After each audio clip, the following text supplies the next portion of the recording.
लगभग 26 वर्षीय गौरव सराफा व्यापारी जितेंद्र जैन का इकलौता बेटा था, इसलिए वह चाहते थे कि पढ़ लिख कर जवान हो चुका बेटा उनके कामकाज में हाथ बढ़ाना शुरू कर दे। लेकिन गौरव की पुश्तैनी व्यवसाय में रुचि न देखकर जितेंद्र जैन ने उस पर ज्यादा दबाव देना उचित नहीं समझा। गौरव की रुचि पढ़ने पढ़ाने में थी, इसलिए उसने अपने घर पर ही ट्यूशन सेंटर खोल लिया। फिलहाल उसका रुझान लड़कियों की तरफ था। इसकी वजह जो गौरव का मानना था कि लड़कों की अपेक्षा लड़कियां पढ़ाई में दिलचस्पी लेती हैं। अभी उसके पास 4 लड़कियां ट्यूशन के लिए आती थी, परिधि भी उनमें से एक थी। परिधि और गौरव के घर वालों के बीच काफी घनिष्ठता थी। 15 वर्षीय परिधि IIT की तैयारी कर रही थी। परिधि सुंदर और स्मार्ट थी। पढ़ाई के प्रति उसकी लगन ने गौरव को काफी प्रभावित किया था। गौरव दिनों दिन परिधि के प्रति गहरा आकर्षण अनुभव करने लगा था। ट्यूशन का समय हालांकि 2 घंटे का था, लेकिन गौरव अक्सर उसे ट्यूशन के बाद भी कुछ देर के लिए रोकने लगा था। लड़कियों को इसमें अटपटा नहीं लगता था। स्वाभाविक रूप से उनकी सोच थी कि पारिवारिक घनिष्ठता की वजह से गौरव परिधि को ज्यादा समय देना चाहता होगा। परिधि किशोरावस्था के उस दौर में थी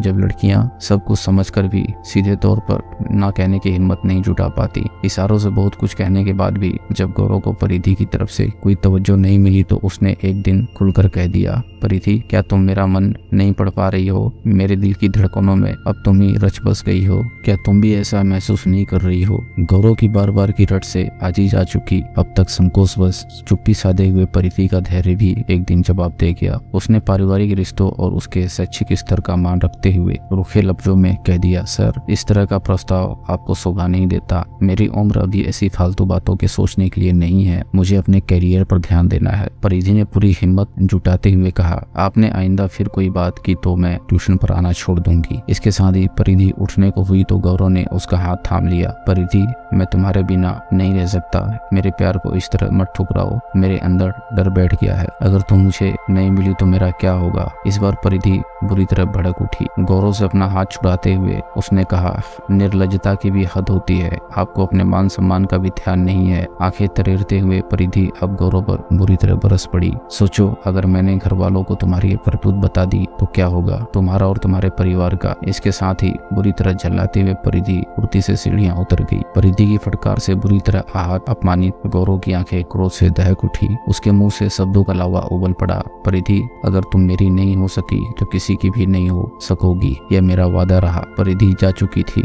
उसने यह सब नहीं सुना। उसकी बड़बड़ाहट जारी थी। परिधि, तूने अब तक मेरा प्यार देखा है, अब मेरा खौफ भी देखना। ऐसा सबक सिखाऊंगा कि किसी को मुंह दिखाने के काबिल नहीं रहोगी। अगले 2-3 दिन परिधि ट्यूशन से कन्नी काट गई। माँ ने पूछा तो यह कहकर टाल गई कि मम्मी, लगातार पढ़ने से सिर दर्द होने लगता है। कोई दिन ट्यूशन नहीं जाऊंगी तो ठीक हो जाएगा। घर वालों को उसने सच्चाई नहीं बताई। अब जबकि इस लालसा में रंजिश का जहर घुल गया था तो परिधि की आए बिना कैसे बात बनेगी। 3 दिन बाद उसने परिधि को फोन करते हुए उससे माफी मांगी। सॉरी परिधि, मैं बहक गया था। अब आइंदा ऐसा नहीं होगा। तुम ट्यूशन पर आना मत छोड़ो। परिधि को भी इत्मीनान हो गया कि गौरव ने अपनी बिल्कुल सुधार ली है। उसने फिर से ट्यूशन जाना शुरू कर दिया। अब जबकि परिधि ने ट्यूशन पर आना शुरू कर दिया था तो गौरव ने परिधि से अपनी बात मनवाने का ताना बाना करना शुरू कर दिया। अब वह मुनासिब वक्त का इंतजार करने लगा। उसने तय कर लिया था कि पहले वह परिधि को प्रपोज करेगा, लेकिन अगर उसने बात नहीं मानी तो उसकी हत्या करके भाग जाएगा। गौरव ने तय कर रखा था कि वह लड़की का वेश बनाकर निकलेगा तो पुलिस लाख सिर पटकने के बाद भी उसे पकड़ नहीं पाएगी। उसकी योजना सिक्किम जाकर नई जिंदगी शुरू करने की थी, जहां से उसे पकड़ना मुश्किल ही नहीं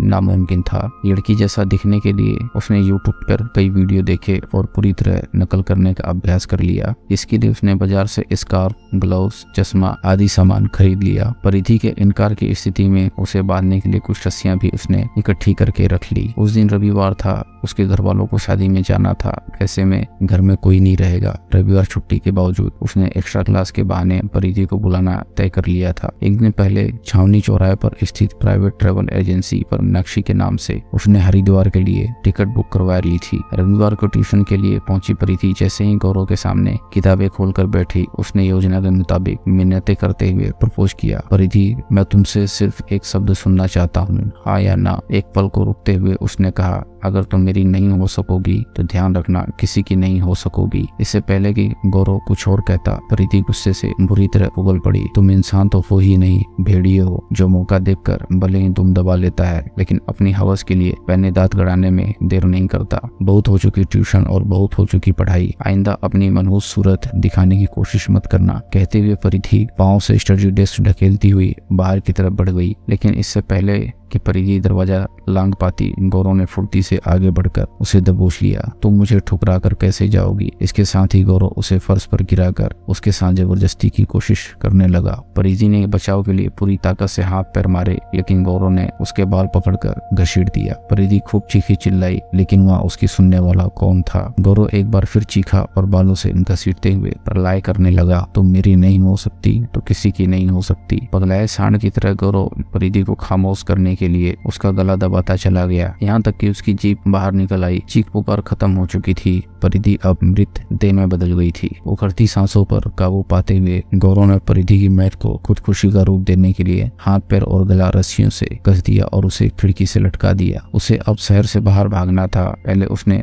औरतों वाला सामान काबू किया, लेकिन तभी ठिठक गया। पैसों का तो जुगाड़ उसने किया ही नहीं था। कमरे का ताला बंद करने के बाद वह माँ के कमरे की दराज टटोलते हुए 9,000 रुपए ले लिए। उसने कमरे को भी ताला लगाया और नीचे दौड़ा। अब तक 12:30 बज चुके थे। उसने परिधि की माँ को फोन किया कि आकर उसे ले जाएं। आनंद फानंद में उसने स्कूटी निकाली और बाहर निकल गया। उसने अपना मोबाइल तालाब में फेंक दिया। स्कूटी से वह रोड वीरान खंडर तक पहुंचा। स्कूटी वहां छोड़ने और स्त्री को धरने के बाद एक स्कूटर सवार से लिफ्ट लेकर नयापुरा पहुंच गया। यहीं बस में रिजर्वेशन पहले से ही था। बस में बैठकर वह हरिद्वार पहुंच गया। बहन के घर तो वह पैसे खत्म होने के कारण पहुंचा था, लेकिन पुलिस के हत्थे चढ़ गया। दोस्तों, अगर आपको कहानी पसंद आ रही हो तो वीडियो को लाइक करें और चैनल को सब्सक्राइब करें। हम ऐसी मजेदार कहानियां आपके लिए लाते रहेंगे।